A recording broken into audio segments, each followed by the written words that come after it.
For the sake of those who are listening to this by recording, we have children here today, and we're doing a Christmas program, singing Christmas songs and remembering the Christmas story.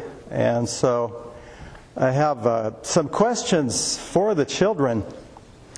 Do you think you'll get any presents this Christmas? Yes. You do?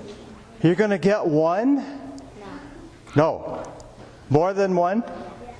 Ah, that's good. Why do people give you presents? Because it's thoughtful, yes. Why else? Why do they? This is Emma's birthday today. Why do people give you things, for example, for your birthday?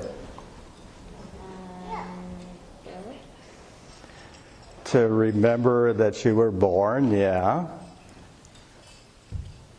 There's an answer I'm looking for that's really easy. How do your parents feel about you, and is that why they give you? Oh, yes. Because they love you. Yes, that's it. I was fishing for that one. Because they love you. That's why. And that's why we as grandparents and everybody gives you gifts, and that's why we give you gifts on your birthday.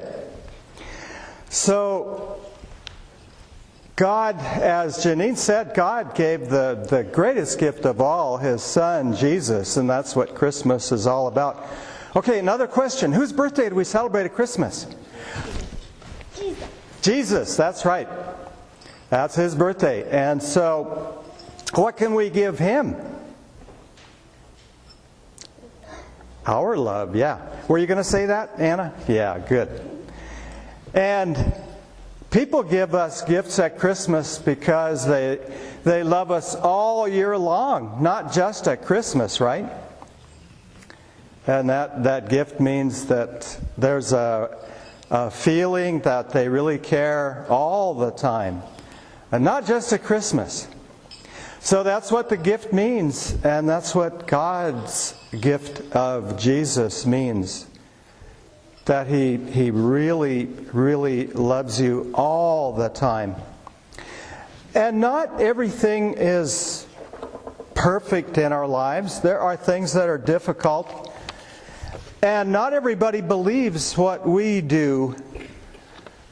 We had fun yesterday.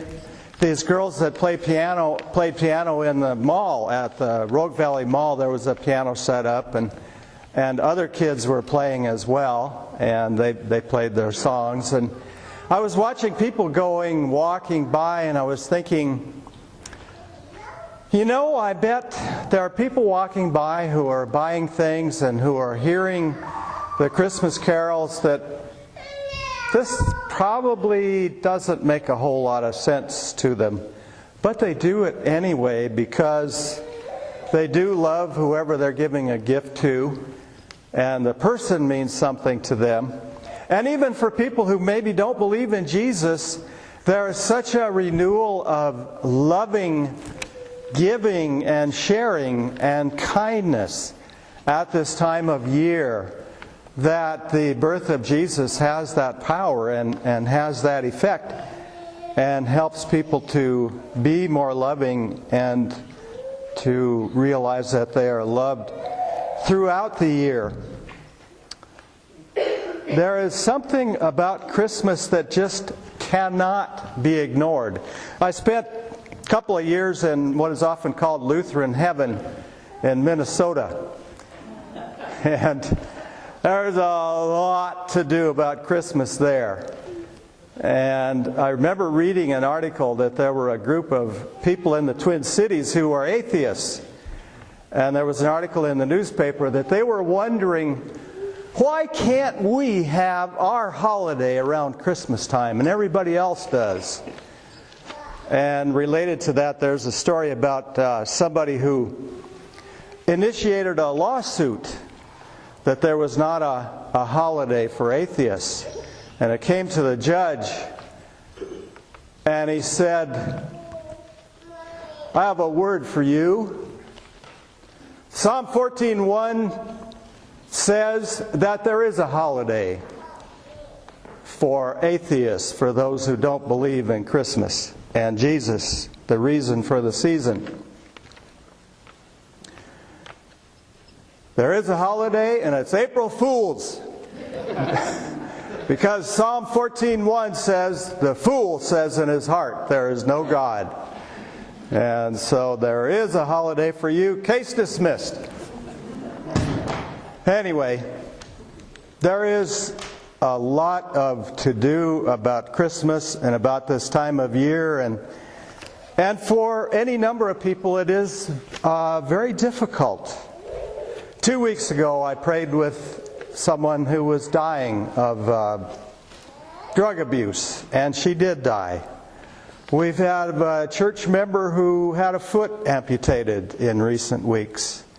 We have a church member who got word that he has cancer in recent weeks. Vonnie fell and broke her hip the other day, and the list goes on like that. But it's still true that God's love with Jesus and with His presence is with us all year long, no matter what happens, and no matter how difficult life is, all the way through the end. And then the next thing we see after we close our eyes in this life, we'll open our eyes and see Him, Jesus, the reason for the season.